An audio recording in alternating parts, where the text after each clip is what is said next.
CDP की class में आपका फिर से स्वागत है। सीटेट की क्लास है जो आज हम आपको पियाजे की थ्योरी जो है इसके बारे में पूरी जानकारी प्राप्त कराएंगे।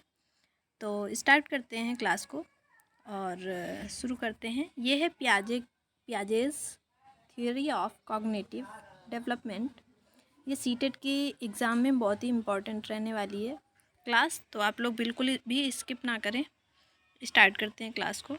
पियाजे का संज्ञानात्मक विकास का सिद्धांत, ये सीटेट में आता है। तो इससे ऑब्जेक्टिव टाइप क्वेश्चंस जो हैं वो बनते हैं। तो डॉक्टर जीन पियाजे एक स्विस मनोवैज्ञानिक थे और मूल रूप से एक प्राणी विज्ञान के विद्वान थे। उनके कार्यों ने उन्हें एक मनोवैज्ञानिक रूप से प्रसिद्धि दिलवाई थी। पियाजे ने फ्रांस के बिनेट के साथ मिलकर कई वर्षों तक कार्य किए। पियाजे ने बुद्धि के विषय में अपना तर्क दिया। बुद्धि जन्मजात नहीं होती है। ये किसने कहा है?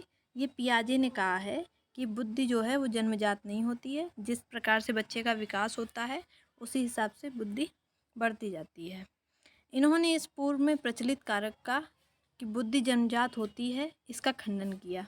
पहले यही होता था कि पहले ये माना गया कि बुद्धि जो है वो जन्मजात पाई जाती है, परंतु इन्होंने इसका खंडन किया।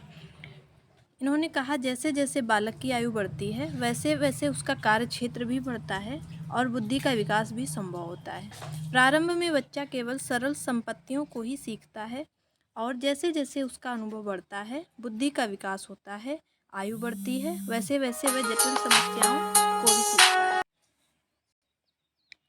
इन्होंने वातावरण एवं क्रियाओं का योगदान सीखने या अधिगम में महत्वपूर्ण होता है ऐसा भी कहा है। इन्होंने क्या कहा है कि वातावरण जो होता है और क्रियाएं जो होती हैं ये सीखने में बहुत ही महत्वपूर्ण भूमिका निभाती हैं। बच्चा सीखता है, वातावरण से सीखता है और क्रियाएं करके सीखता है। पियाजे ये भी कहते हैं कि सीखना कोई यांत्रिक क्रिया नहीं है, बल्कि यह एक बौद्धिक प्रक्रिया होती है। सीखना एक संप्रत्यय निर्माण करना होता है और निर्माण करने की यह प्रक्रिया सरल से कठिन की ओर चलती है। पहले जब बालक का अनुभव होता है, उसकी आयु भी कम होती है, तो वह सरल अवधारणाओं या संप्रत्ययों को ही सीख सकते हैं। जैसे जैसे बालक की आयु बढ़ती है उसका अनुभव भी बढ़ता है। वह अपनी बुद्धि से जटिल संप्रत्ययों को सॉल्व करने में अपनी भूमिका निभाता है। बुद्धि से उसका हल निकाल पाता है ना। अपनी बुद्धि से जटिल संप्रत्ययों का निर्माण भी करता है। बालक के सत्य के बारे में क्या कहा है?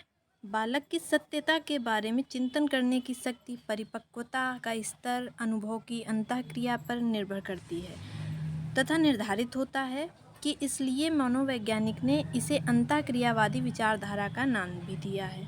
कुछ मनोवैज्ञानिकों ने इसे संप्रत्यय निर्माण का सिद्धांत भी कहा है। किसको कहा है? पियाजे की जो कॉग्निटिव थ्योरी है इसको कुछ मनोवैज्ञानिक ने क्या कहा है? संप्रत्यय निर्माण का सिद्धांत भी कहा है। नेक्स्ट है संज्ञानात्मक विकास का सिद्धांत के पद। ये क्या है? Piaget's steps of cognitive development theory. अपने संज्ञानात्मक विकास के सिद्धांत में पियाजे दो पदों का उपयोग करते हैं, संगठन और अनुकूलन। कौन कौन से दो पद हैं? एक है आपका संगठन, एक है आपका संगठन और दूसरा कौन सा है? अनुकूलन। अनुकूलन, ठीक है। ये दो वर्ड आपको याद रखने हैं, एक संगठन और एक अनुकूलन। हालांकि इन पदों के अलावा भी पियाजे ने कुछ अन्य पदों का प्रयोग भी अपने संज्ञानात्मक विकास में किया है। कौन कौन से पद हैं वो? अनुकूलन क्या है? सबसे पहले अनुकूलन की बात करेंगे, एडेप्टेशन।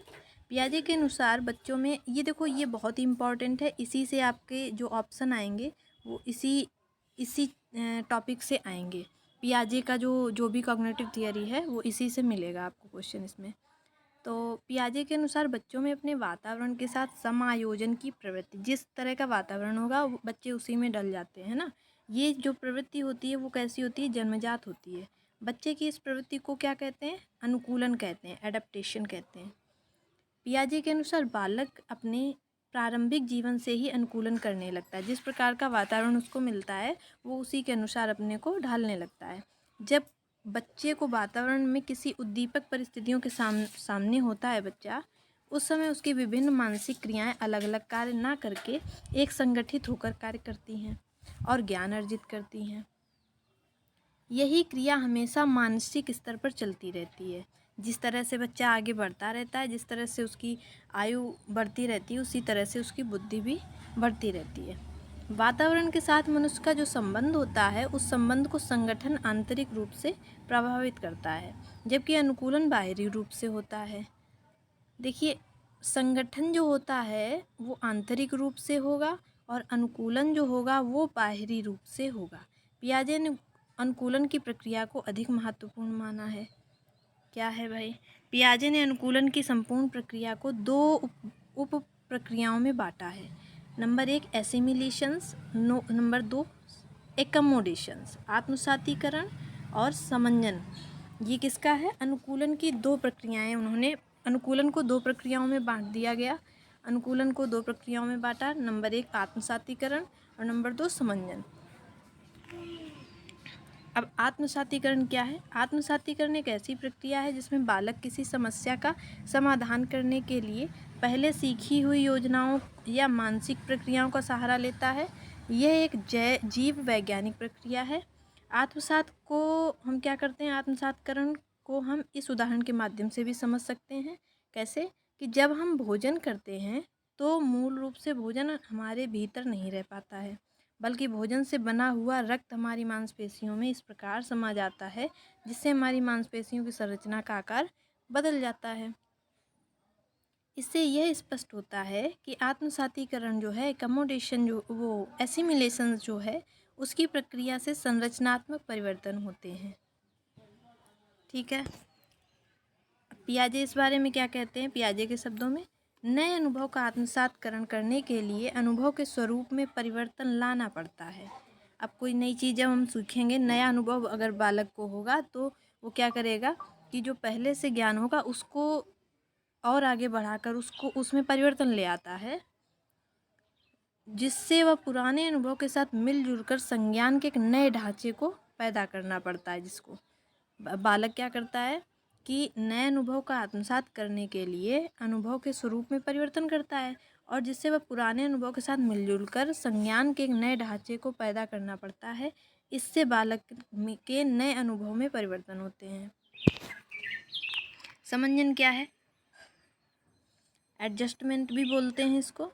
यह एक ऐसी प्रक्रिया है जो पूर्व में सीखी योजना या मानसिक प्रक्रियाओं से काम ना चलने पर समंजन के लिए की जाती है। पियाजे कहते हैं कि बालक आत्मसातीकरण और सामंजस्य की प्रक्रियाओं के बीच संतुलन कायम करता है। जब बच्चे के सामने कोई नई समस्या होती है तो उसमें संज्ञानात्मक असंतुलन उत्पन्न होता है, और उस असंतुलन को दूर करने के लिए वह आत्मसातीकरण या समंजन या दोनों प्रक्रियाओं को प्रारंभ करता है। समंजन को आत्मसातीकरण की एक पूरक प्रक्रिया माना जाता है।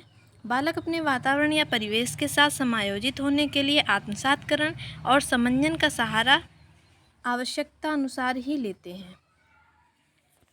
अब नंबर 2 में आया संज्ञानात्मक संरचना। कॉग्निटिव स्ट्रक्चर क्या होता है? ये पियाजे के अनुसार ही, पियाजे ने ही बनाया दिया है इसको।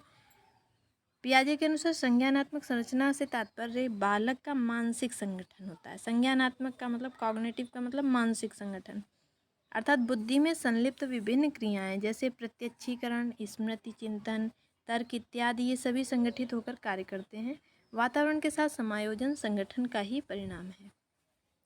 मानसिक संक्रिया क्या है? Mental operation. बालक द्वारा समस्या समाधान के लिए किए जाने वाले चिंतन को ही मानसिक संक्रिया कहते हैं।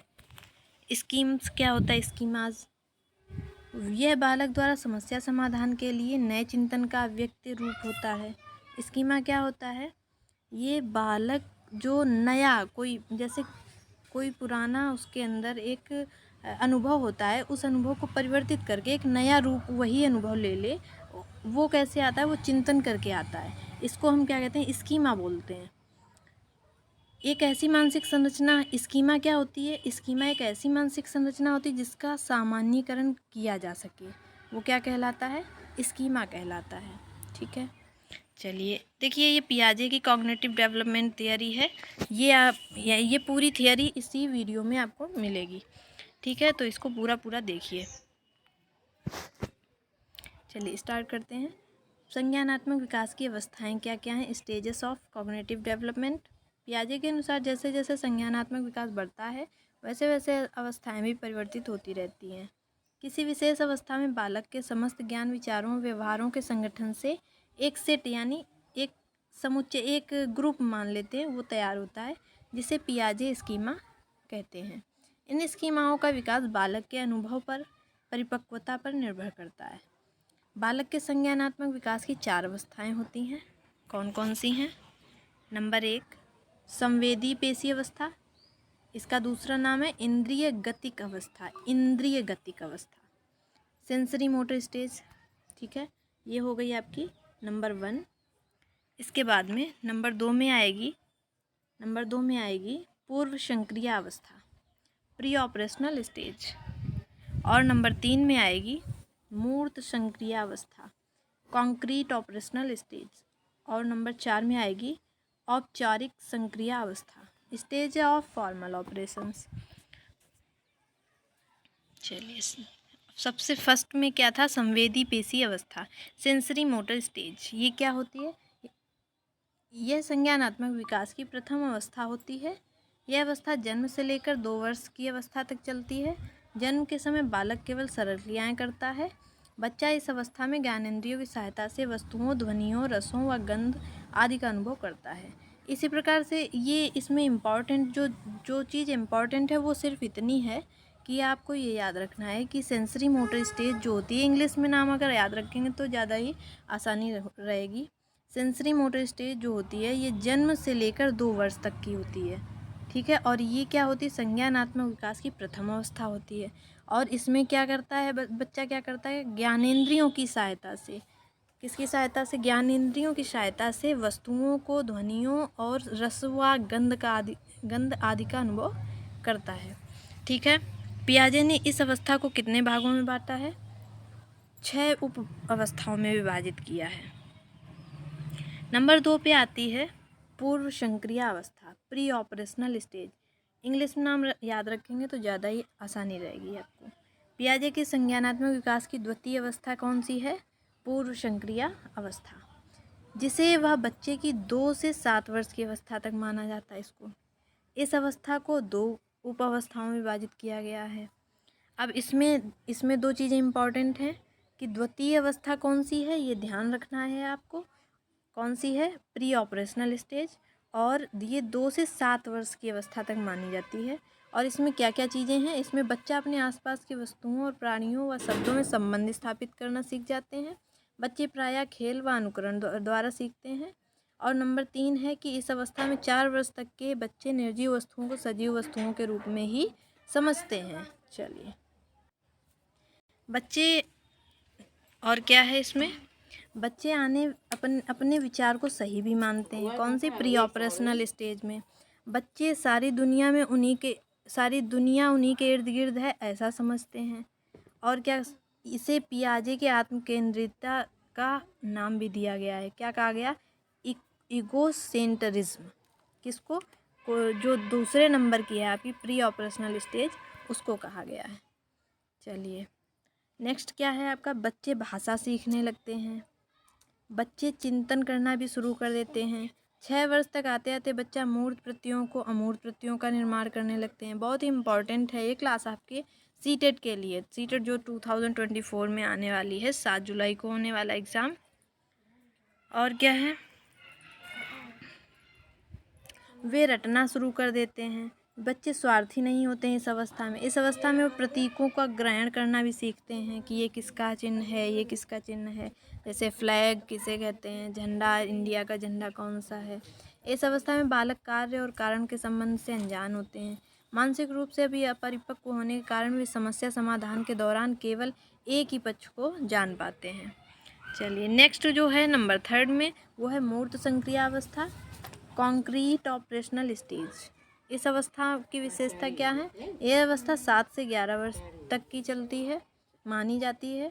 इस अवस्था में बालक अधिक व्यवहारिक हो जाते हैं और यथार्थवादी हो जाते हैं। तर्क शक्ति की क्षमता का विकास होना प्रारंभ हो जाता है। अमूर्त समस्याओं का समाधान भी ढूंढ पाते हैं। इस अवस्था में बच्चे वस्तुओं को उनके गुणों के आधार पर पहचानना शुरू कर देते हैं।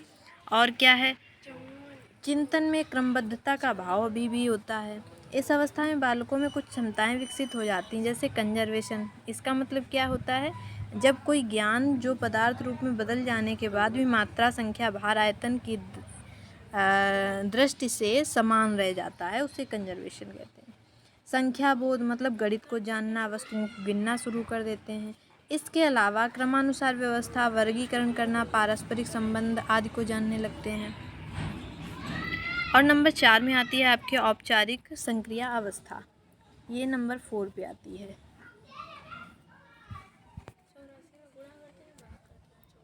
पियाजे के अनुसार संज्ञानात्मक की ये चतुर्थ और लास्ट, ये अंतिम अवस्था होती है। इसकी विशेषताएं क्या क्या हैं? ये कौन सी है? 4 नंबर की है आपकी। बच्चा विसंगतियों को समझने की क्षमता रखता है। बच्चे में वास्तविक अनुभवों को काल्पनिक रूप और परिस्थितियों में प्रक्षेपित करने की क्षमता आ जाती है। बच्चा घटनाओं की परिकल्पना करने लगता है, इन्हें सत्यापित करने का प्रयास भी करता है। बच्चा इस अवस्था में विचारों को संगठित करना, वर्गीकृत करना सीखता है। बच्चे प्रतीकों का अर्थ समझना भी शुरू कर देते हैं। 3rd नंबर में बच्चे प्रतीकों को समझ पाते थे कि ये कैसा है, ये कैसा है। और 4 नंबर में वो क्या करते हैं, ये बच्चे जो हैं वो अर्थ भी समझना शुरू कर देते हैं। यह अवस्था 12 वर्ष से और वयस्क होने तक चलती है। यह अवस्था संज्ञानात्मक विकास की अंतिम अवस्था होती है। ये लास्ट अवस्था है। आयु बढ़ने के साथ साथ बच्चों के अनुभव बढ़ने से उनमें समस्या के समाधान की क्षमता भी विकसित होती है। उनके चिंतन में क्रमबद्धता आने लगती है। और क्या होता है, इस अवस्था में बच्चे का मस्तिष्क परिपक्व होने लगता है। ठीक है, ये 4 अवस्थाएं हैं। इनको आप बहुत ही अच्छे से तैयार करके एग्ज़ाम में जाइए। पक्का इससे आपका ज़रूर आएगा क्वेश्चन, क्योंकि मैंने दिया है सीटेट का एग्ज़ाम और मैं पक्का करके बताती हूँ आपको कि पियाजे से ज़रूर ही क्वेश्चन आपको मिलेंगे। इसी थियरी से मिलेंगे, इस थियरी से ज़रूर क्वेश्चन मिलेंगे। चलिए, पियाजे के संज्ञानात्मक विकास के सिद्धांत में शिक्षा में उपयोगिता क्या है? ये पियाजे ने अपने सिद्धांत का प्रयोग शिक्षा के क्षेत्र में करते हुए अनुकरण व खेल की क्रिया को महत्व दिया है। शिक्षकों को अनुकरण व खेल विधि से शिक्षण कार्य करना चाहिए। पियाजे कहते हैं कि जो बच्चे सीखने में धीमे होते हैं उन्हें दंड नहीं देना चाहिए। और क्या कहते हैं, पियाजे के सिद्धांत के अनुसार अभिप्रेरणा और बालक दोनों ही अधिगम व विकास के लिए आवश्यक होते हैं। इन दोनों को शिक्षा में प्रयोग करना उचित होगा। बच्चों को अपने आप करके सीखने पर अवसर प्रदान करने चाहिए और अधिक से अधिक एक्टिविटीज़ पर ध्यान देना चाहिए, है ना। एक्टिविटीज़ जो न्यू एजुकेशन पॉलिसी आई है उसमें भी कहा गया है कि बच्चों को एक्टिविटीज़ कराइए। जितनी ज़्यादा वो लोग रचनात्मक कौशल सीखेंगे उतना ही उनका जो बुद्धि है वो विकसित होगी। और क्या कहा है कि 12 वर्ष की अवस्था के बच्चों को समस्या समाधान विधि से पढ़ाया जाना चाहिए, क्योंकि 10 से 12 वर्ष की आयु आते आते बच्चों में क्षमता विकसित होने लगती है। और क्या कहा, शिक्षकों व अन्य व्यक्तियों को बच्चों की बुद्धि का मापन उनकी व्यवहारिक क्रियाओं के आयोग के आधार पर करना चाहिए। बच्चा स्वयं और पर्यावरण से अंतःक्रिया द्वारा सीखता है। ये मोस्ट इम्पॉर्टेंट लाइन है आपकी। कौन सी? मोस्ट इम्पॉर्टेंट लाइन जो है आपकी ये है कि बच्चा स्वयं और पर्यावरण के से अंतःक्रिया द्वारा सीखता है। अतः हमें शिक्षकों या माता पिता जो भी हों बच्चे के लिए प्रेरणादायक माहौल का निर्माण करना चाहिए। इस सिद्धांत के आधार पर शिक्षक एवं अभिभावक बच्चों की तर्क शक्ति व विचार शक्ति को पहचान सकते हैं।